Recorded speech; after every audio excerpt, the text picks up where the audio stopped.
I often drive down the street my parents lived on and take a view of the empty lot, the lot which lovingly embraced the walls and foundation of my parents' home.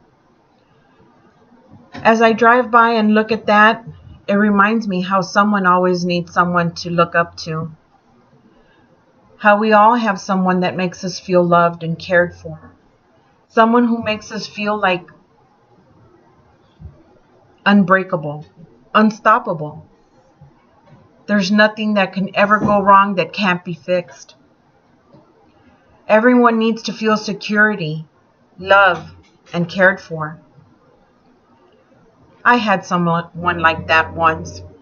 His name was Dad. Dad was a tall, broad-shouldered man with big eyes, a big heart, salt and pepper receding hairline, with big, big hands and feet to match. He was fair-skinned,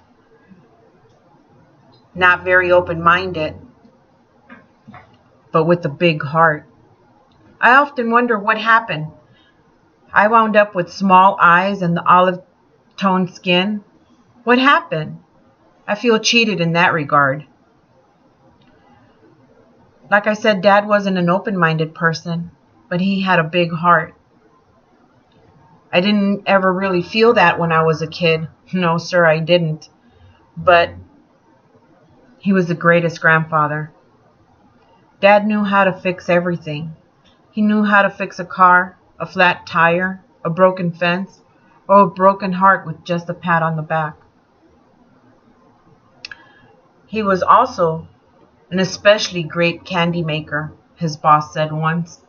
See, Dad worked for Brock's Candy in Chicago, Illinois for over 20 years.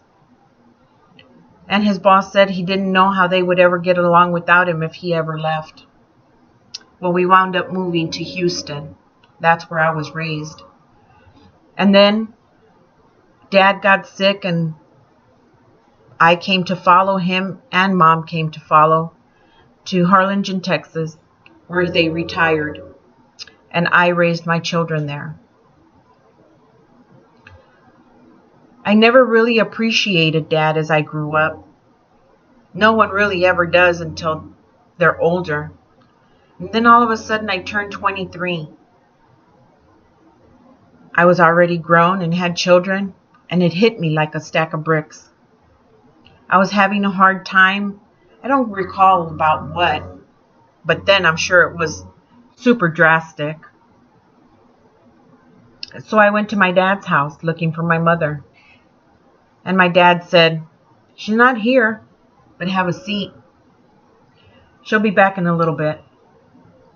So I sat down, and sitting next to him in his rocking chair, he glanced over at me and he asked, "What's wrong?" I smiled and said, "Nothing. Everything was great."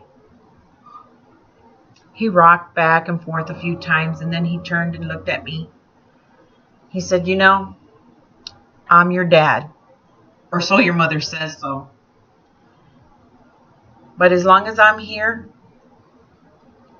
there's nothing or no one that we can ever take care of that we can't do together. As long as I'm alive, I'll back you up." Like I said, that's when it hit me like a stack of bricks. I wasn't sure. How could this man tell me these words and make me feel so secure? Because I felt secure. I felt that nothing at that moment in time could ever happen to make me feel the way I was feeling. By the time my mom got home, suddenly everything was okay. That problem that was causing me such a headache and such a storm was gone. As my kids grew older, my dad could be there for everyone. If my kids wanted ice cream, all they had to do was call. If they needed a loaf of bread, even though we had some, he'd drop whatever he was doing and he was over in a heartbeat. He'd pick them up from after school, and sometimes even before school was over. Make me drive an extra 20 miles just to go and pick them up from his house, but he was there.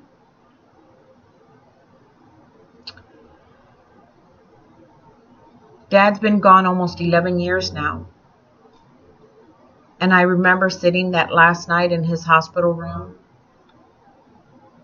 He grabbed one of his wash towels and threw it at me, and he grinned, told me he loved me. I guess deep down in my heart, I really actually knew that that inevitable day was coming, and that in his own special way, he did love me very much. But more than anything, he loved my children, and there was nothing that they could ask for that he wouldn't do his best to accomplish. I feel like there's an empty hole in my heart that will never be filled. But Dad was a great role model. As a grandparent, he was awesome. Anything anyone could ever want for their children. As a grandparent, he was the greatest. And I strive each and every day to fill the shoes that he's left behind, to emulate the model that he was, to be like he was, to love and to care without regard for anything, that I will be able to make my grandchildren just as happy as he made my children, and make them feel special. I thank God for every single moment that I had with my dad. I thank God for having given my children that great and awesome grandfather. And I hope that my grandchildren will be able to say the same thing about me as my children say about my dad. And I want to say thank you to God and to my father for being the greatest, and the gift that I was given to follow that role model. To Dad. Thank you, Dad.